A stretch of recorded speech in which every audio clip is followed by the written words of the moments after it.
Well, this is it. Tuesday, April 7th, 2026, the day that we've all been dreading. It seems as though by the time most people watch this, the U.S. will have taken an irreversible step to destroy whatever's left of the Iranian infrastructure and escalate the war in the Middle East to the point where there's really no way for the economy to make a comeback. We're at a point right now where, as everyone knows, the Strait of Hormuz is closed. It's being used as a gate where the Iranians are deciding who can go through, and you only get to pass if you pay them the money and express fealty to the government of Iran. And if you don't, then you don't go through. And not only is 20% of the world's oil not getting through, but about 30% of the world's fertilizer is not getting through. We are looking at a catastrophic situation for U.S. farmers because they're not going to be able to get fertilizer for their corn, and the Corn Belt will have a really awful year in 2026. Now, I've been talking about and writing about the possibility of stagflation and valuations being high for years, literally years.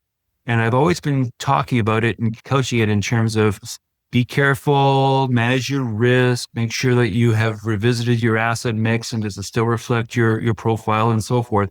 And I have done that consistently, and I've tried as much as possible to be calm and measured and non-reactive. So today is the day when I have to say we need urgency. And if you are at all concerned about what might be happening with your portfolio, I urge you in the next 24 hours before the market closes on Tuesday the 7th to take steps to remediate your portfolio, to take risk off the table, because the risk trade will absolutely be on once the bombs start flying.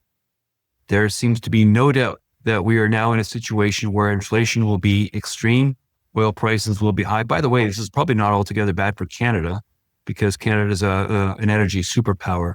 But for many other countries in the Western world that are dependent on foreign oil to keep their economy going, the cost of oil will be exponentially higher than it has been before, and it will be crippling to the economy of those countries, of any countries that rely on foreign oil to keep their economy afloat. The world is about to become a much more dangerous, a much more volatile place. It's been dangerous and volatile for a while, but where we're headed right now, if Donald Trump doesn't chicken out again and actually follows through on his promise to escalate the war, possibly even by committing war crimes, it seems to me that there really is no turning back for the global economy, and the global economy is going to be in for an extreme bit of world of hurt that will take many quarters and possibly many years to get out of. Don't say I didn't tell you so. Do what you want, but my point to you is, if ever there was a time for urgency, that time is now. This has been Weekly Wealth Update, a Make Better Wealth Decisions podcast dedicated to explaining how current events impact your portfolio and the wealth decisions you make. Tune in for commentary on how the news of the week affects your portfolio and your thinking.